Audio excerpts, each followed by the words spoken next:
This is an island in the South China Sea in 2020, and this is it 4 years later, with newly constructed trenches and even a harbour. It's one of dozens of atolls being quietly expanded and militarised by Vietnam in the shadows of China, in the most hotly contested waterway in the world. It's happening here in the Spratly group of islands.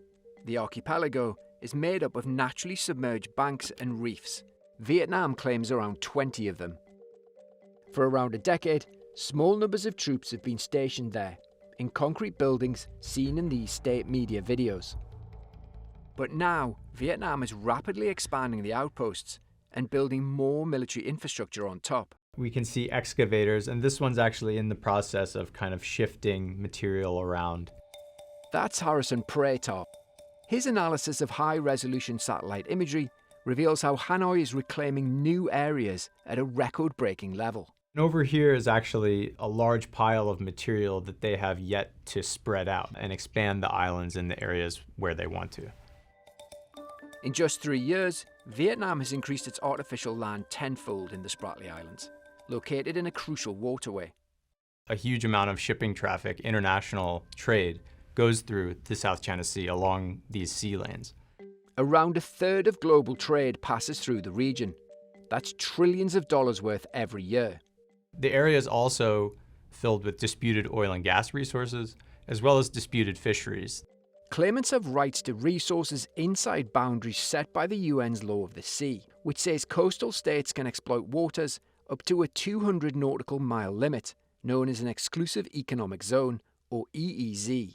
But China's claim doesn't abide by the UN Convention at all. Instead, it claims a 9-dash line that goes around the edges of virtually the entire South China Sea, and that within which it claims historic rights that it hasn't really clearly defined. China's claim cuts through several EEZs and includes the Spratly Islands, which Vietnam also makes historical claims to. And it's employing aggressive tactics using knife attacks and water cannons to make it harder for others, including the Philippines, a key US ally, to access their resources. Historically, Beijing physically manifested power in the area by building artificial islands.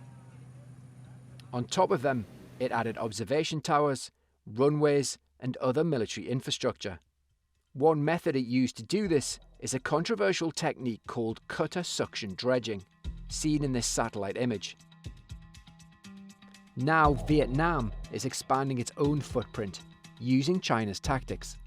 So right here you have a cutter suction dredger, which is a ship that has a cutter head that will dig into the reef and then suck that material out through this pipeline, which is going all the way back to the other side of the island here and depositing that material. The process is being criticized by environmental groups due to its massive ecological impact. These cloudy areas in the water, all of this is sediment created by the suction cutter dredger that's going to float out and destroy nearby coral. In many cases, Vietnam is using this newly reclaimed land to enhance its military capabilities. Nam Yet Island, seen here in 2020, has pockets of trees and some civilian buildings, but now it looks like this. Not only does it have a harbor, they're building a boat ramp here, but on the right side, you can also see the beginning of some defensive features. So these zigzagged lines are actually trenches that are going to be constructed all throughout this feature, and they lead to structures along the edge that are defensive emplacements where they can actually move artillery to those fortified positions. Analysts say these additions reflect Vietnam's determination to strengthen its presence in the region. If you are able to have those maintenance and repair facilities across those features or outposts, then it reduces the need for maritime forces to go back to their home ports. So in other words, allowing those forces to stay out there in the Spratlys for as long as possible. Vietnam could also be looking to expand its air capabilities. This is Hanoi's only runway in the Spratlys, and it's too short to host large military planes.